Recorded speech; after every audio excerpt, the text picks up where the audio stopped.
जय श्री कृष्णा दोस्तों। हमारी टोली पहुंच चुकी है अब वृंदावन, और वृंदावन में आज हम लोग करने वाले हैं श्री बांके बिहारी जी का दर्शन। मंदिर के ठीक पास मिठाई की ढेर सारी दुकान है और वहां पे मिठाई के नाम पे केवल और केवल पेड़ा बेचा जाता है। जी हाँ, पेड़ा ही वहाँ का फेमस प्रसाद है और मिठाई भी। मथुरा जाओ या वृंदावन, दोनों जगह पेड़ा ही फेमस है। और रेट की यदि बात करूँ तो वहाँ 400 रुपये के किलो के हिसाब से हमें मिला था। मंदिर के ठीक पास वाले दुकान से हमने ये लिए थे। दोस्तों अभी सुबह के बज रहे 7:30 और हम लोग सभी एक साथ लाइन में लगे हुए हैं भगवान श्री कृष्ण के दर्शन के लिए। एक बार मैं आपको यहाँ का नज़ारा दिखा दूं। मंदिर खोलने से पहले ही यहाँ पे किस कदर भीड़ हो जाता है और ये सिलसिला पूरे दिन लगभग मंदिर के कपाट बंद होने तक चलता रहता है। देखिए कितने बड़े संख्या में लोग यहाँ पहुँचे हुए हैं। सुबह के लगभग 7:30 से बजे हैं और 7:30 बजे में इतने बड़े जनसमूह आपको लाइन में लगे हुए दिख रहे होंगे, जो देश के विभिन्न हिस्सों से आए हैं। कई लोगों से मुझे बात करने का सौभाग्य मिला और मुझे नहीं लगता कि लोकल लोग इसमें मुझे ज़्यादा मिला। ज़्यादा से ज़्यादा लोग गुजरात, हरियाणा और राजस्थान के मिले, जो दूर दराज ही माना जाता है। हम सभी दोस्त उत्तराखंड से गए थे और उत्तराखंड से भी मुझे जो जिन लोगों से बात हुई उनमें से कोई नहीं मिले। ज़्यादातर लोग गुजरात से आए हुए थे जो लाइन में लगे। सुबह के बज रहे हैं अभी 8। उमस बहुत है और उमस होने के बावजूद भी यहाँ पे मेरे साथ खड़े हुए किसी के चेहरे पे आप सिकन नहीं देख रहे होंगे। सभी भगवान कृष्ण के दर्शन के लिए लालायित दिख रहे हैं। जैसे जैसे दिन बढ़ता जा रहा है, समय बढ़ता जा रहा है, लोगों में उत्सुकता भी बढ़ते जा रही है भगवान श्री कृष्ण की एक झलक पाने को। आप देख सकते हैं लाइन में सीनियर सिटीजन भी हैं, महिलाएं भी हैं, कुछ बच्चे भी हैं, नौजवान भी हैं। सभी लाइन में लगे हुए हैं और चारों ही तरफ श्री कृष्ण की जयकारे से गुंजायमान है। और धीरे धीरे धक्का मुक्की भी स्टार्ट हो गई। मेरे ठीक सामने गुजरात अहमदाबाद से आए हुए एक सीनियर सिटीजन थे। मैंने उनसे पूछा, आपको इस भीड़ में कोई दिक्कत तो नहीं हो रही है? उनका जवाब दिल जीतने वाला था। वो कह रहे हैं कि भगवान श्री कृष्ण के लिए ऐसी भीड़ एक जन्म तो क्या, मैं जन्म जन्म तक झेलने को तैयार हूँ। बस एक बार लला का दर्शन हो जाए। ऐसे भीड़ आते रहेंगे जाते रहेंगे, मुझे कोई फर्क ही नहीं पड़ता है इतने भीड़ में मैं कहाँ खड़ा हूँ, कौन धक्का मार रहा है, कोई मुझे फर्क नहीं है।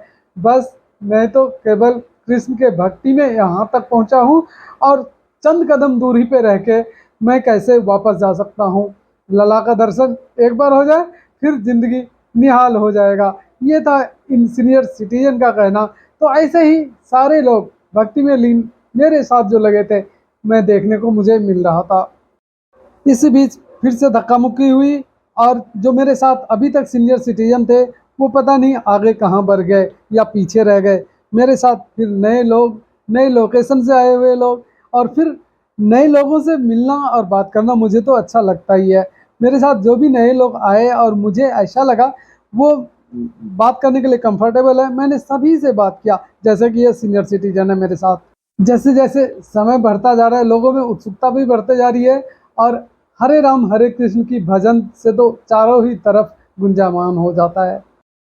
और इसी धक्का मुक्की में गर्मा गर्म झगड़ा भी हो गया। मेरे ठीक पीछे आप काले टी शर्ट में देख रहे होंगे एक सज्जन को, जो राजस्थान से आए थे और उनके किसी जानने वाले को किसी ने धक्का दे दिया, उनको चोट लग गई, तो ये अपने आप को कंट्रोल नहीं कर सके, गर्मा गर्म बातें होने लग गई। फिर धीरे धीरे सभी ने उनको समझाया, मामला फिर शांत हो गया। दोस्तों ये बच्चा देख रहे हैं आप, पापा के सर पे बैठ के लाला के दर्शन के लिए बिल्कुल व्याकुल दिख रहा था। इतने यहाँ तक कि उसने अपने पतलून भी गीली कर दी, लेकिन पापा के सर पे पतलून गीली करने के बावजूद भी पापा के चेहरे पे कोई सिकन नहीं था। ये देखने लायक था। धीरे धीरे दिन निकलने से लग गया था, सुबह हो गई थी और इसी सुबह में जहाँ मौसम में ने गर्माहट और बढ़ा दी, वहीं पे लोगों के चेहरे पे और खुशी का आलम दिख रहा था। भगवान श्री कृष्ण से मिलने की जो बेसब्री थी वो धीरे धीरे नज़दीक आ जा रही थी। मैंने बोरा जी से पूछा, बोरा जी कैसा अनुभव हो रहा है? तो उन्होंने बोला कि इतना भीड़ तो मैंने कभी नहीं देखा था, लेकिन इतने भीड़ में भी मज़ा आ रहा है। फिर जयकारा लगाते हुए हम लोग आगे बढ़े। यहाँ बंदरों का आतंक बहुत देखने को मिलता है, खास करके वो टारगेट करते हैं चश्मा जो पहन के जाते हैं उनको। चश्मा लेके चले जाते हैं, यहाँ भी यही हाल हुआ। चश्मा लेके देखिए बंदर चला गया है और लौटाता तभी है जब आप बंदर को फ्रूटी का पैकेट फेंकते हैं। तो ये एक और अलग अनुभव था वहाँ पर जाने का। सभी बंदर की तरफ देख रहे हैं और मोबाइल और चश्मा।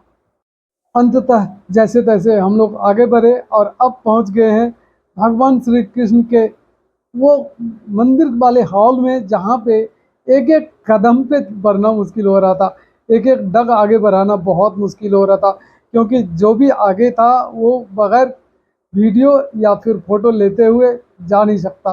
सभी के हाथ में कैमरा, सभी के हाथ में, दूसरे हाथ में प्रसाद, और फिर उसी हाल में वो एक झलक भगवान श्री बांके बिहारी जी का देख लेना चाह रहे थे हमेशा के लिए। इस सीन को कैद करके घर ले जाना चाह रहे थे। और यहाँ आपको हर एक हाथ में मोबाइल दिखने लग गया होगा। इस तरह का कुछ सजावट था और लोगों की हुजूम आप देख लीजिए। चारों तरफ से लोग पूरे हॉल को पैक कर चुके हैं। अच्छी बात यह है कि एंट्री और एग्जिट के लिए अलग अलग गेट यहाँ बनाया गया हुआ है। एंट्री एक नहीं 2-3 गेट से होता है। एग्जिट के लिए एक गेट मैंने देखा और एक ही गेट से सभी वापस जा रहे थे। जो भी हो, कहते हैं कि बांके बिहारी जी का दर्शन दुर्लभ दुर्लभ होता है, क्योंकि हर एक सेकंड पे पर्दा वो खोलते और बंद करते हैं। लेकिन आज के दिन आप देख लीजिए, ऐसा मेरे चेहरे पे भी भगवान श्री कृष्ण की बांके बिहारी जी की दर्शन की खुशी साफ साफ देख सकते हैं। अब हम लोग पहुंच गए हैं भगवान श्री बांके बिहारी जी के ठीक सामने। अभी भी मैं दूर हूं, लेकिन चारों तरफ कृष्ण की भक्ति में लोग झूमते हुए आपको दिख रहे होंगे। और हर एक कैमरे पे एक ही जगह का फोकस है, और वो है भगवान श्री बांके बिहारी जी का। ये देखिए, कहा जाता है कि यहाँ पे हर एक सेकंड पे पर्दा खोला और बंद किया जाता है, लेकिन आज के दिन पता नहीं, ऐसा बिल्कुल भी नहीं हुआ। हम लोग जब भी हॉल में पहुँचे तब से लेके एग्जिट टाइम तक कभी पर्दा बंद ही नहीं किया गया। तो ये दूर खड़े भगवान श्री बांके बिहारी जी को आप देख रहे होंगे। मैं चाह के भी जूम नहीं कर पाया, क्योंकि एक हाथ में प्रसाद था, एक हाथ में कैमरा था, तो जूम करना तो मुश्किल हो रहा था। लीजिए, आप भी दर्शन करिए श्री बांके बिहारी जी का। इन्हीं के दर्शन के लिए इतनी बड़ी हजूम यहाँ पहुँचा हुआ है। दर्शन करने के बाद हम लोगों को लगती है प्यास, तो हम पहुँच जाते हैं सुधा सिकंजी वाले के पास। क्या क्या बात होती है आप खुद भी सुन लीजिए। बर्फ ज़्यादा मत डाल दे, बर्फ कम करना है। ये लेमन में डालेगी बर्फ। आपके गिलास में नहीं, लेमन में डालेगी। थोड़ा ही डालना भाई, बड़ी मुश्किलों से दर्शन हुआ है। दोनों दर्शन कृष्णा के। हाँ, यहाँ पे भीड़ बहुत था यार। कम जो शारीरिक रूप से कमजोर है उनके लिए तो मुश्किल ही है। बिल्कुल मुश्किल है भैया, और ये गर्मी में ऊपर जाके सब बराबर हो जाए, ऐसा कुछ नहीं है, सारे दर्द उतर जाते हैं।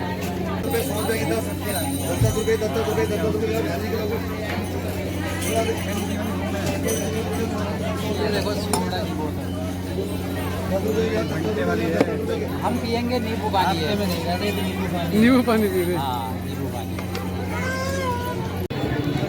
ये देखिए, कान्हा जी के लिए मैंने कुछ ड्रेस लिए हैं और इस कुंज गली से होते हुए अब अपने कमरे की ओर जा रहे हैं, जहाँ पे हम लोग विश्राम किए थे सुबह में, क्योंकि गाड़ी उसी पार्किंग में अभी भी पार्क है। तो गाड़ी तक हम पैदल चलेंगे और फिर उसके बाद आगे का सफ़र तय करते हुए अब फिर विदा लेंगे। मथुरा और वृंदावन में जाम हो गई है आम। कहीं भी से गुजरो आप, चाहे पैदल ही क्यों न चलो, जाम का नज़ारा या जाम से 2-4 हाथ आपको करना ही पड़ेगा। आप देख रहे होंगे ई रिक्शा में बैठे हैं, मुश्किल से 10 मिनट का रास्ता होगा, और इस 10 मिनट के रास्ता के लिए ना कम से कम आधे घंटे से एक ही लोकेशन पे हम लोग खड़े हैं। पता नहीं अपनी मंजिल तक 10 मिनट के रास्ता के लिए और कितना देर इंतजार करना पड़ेगा। जितने भी लोग मथुरा और वृंदावन आते हैं ना, लगभग सभी नंगे पैर यहाँ सड़कों पे आपको मंदिर आया कहाँ जाने। और इस भक्ति के पीछे क्या राज है मुझे नहीं पता। मैंने जब देखा पूरा शहर बिना चप्पल और जूता के सड़क पे चल रहे हैं और दौड़ रहे हैं, मैंने भी बगैर चप्पल के ही रोड पे चलना मुनासिब समझा, क्योंकि यहाँ का रिवाज ही यही है। कुछ देर पहले अपने सारे ही टीम मेंबर से ये बोला था कि कहीं भी नींबू पानी मिले तो रुक जरूर जाना, क्योंकि मुझे यहाँ तक भेजने के लिए जो स्पॉन्सर की है ना, वो राखी ने की है। राखी ने यूरो भेजी थी और उसी पैसे से मैं यहाँ का यात्रा कर रहा हूँ। और इस खुशी में मैं चाहता हूँ कि मेरे दोस्त को भी मैं शामिल करूँ, तो छोटी सी ही रकम देके मैं नींबू पानी राखी की तरफ से सभी दोस्तों को खिलाता हूँ।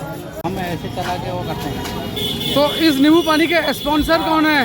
हाँ जी, मैं स्पॉन्सर हूँ यार। मैंने तो वीडियो बनाने के लिए वैसे ही बोला था, मजाक में यार। अब देखो दोस्तों, मैंने इनसे ना मजाक किया था, उस मजाक को सीरियस इन्होंने ले लिया और नींबू पानी का पे राखी की तरफ से अब हमें करना पड़ रहा है। ये देखिए, भगवान गणेशा का इतना बड़ा और भव्य प्रतिमा शायद पहली बार मैं देख रहा हूँ।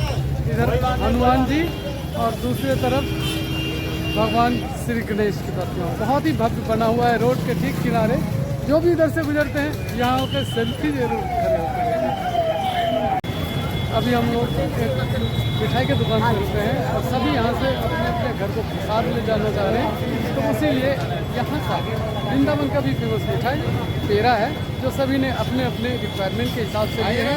350 रुपये किलो के जी यहाँ पे मिल रहा है, जो कि दूसरे जगह 400 रुपये का किलो लेना पड़ा था। मथुरा में हमने लिए थे, वहाँ से हमें 400 रुपये का किलो लेना पड़ा था। लेकिन यहाँ जब सब इकट्ठे होकर रेट के बारे में बात किए तो 350 रुपये का किलो तो हमें मिल गया। ये है कुछ देखिए यहाँ का नज़ारा। यहाँ से हमने मिठाई पैक किए हैं। ये है इस होटल का सीन, बहुत बिजी होता है, क्योंकि यहाँ पे जब आप आते हैं ना तो ये लगता है मानो सारा हिंदुस्तान वृंदावन घूमने के लिए आया है। दोपहर का वक्त है और दोपहर के वक्त भी रोड इस हिसाब से चल रहा है ना, ये कतार जो आपको जाते हुए दिख रही है, ये कभी आपको कम ही होता हुआ नहीं दिखेगा।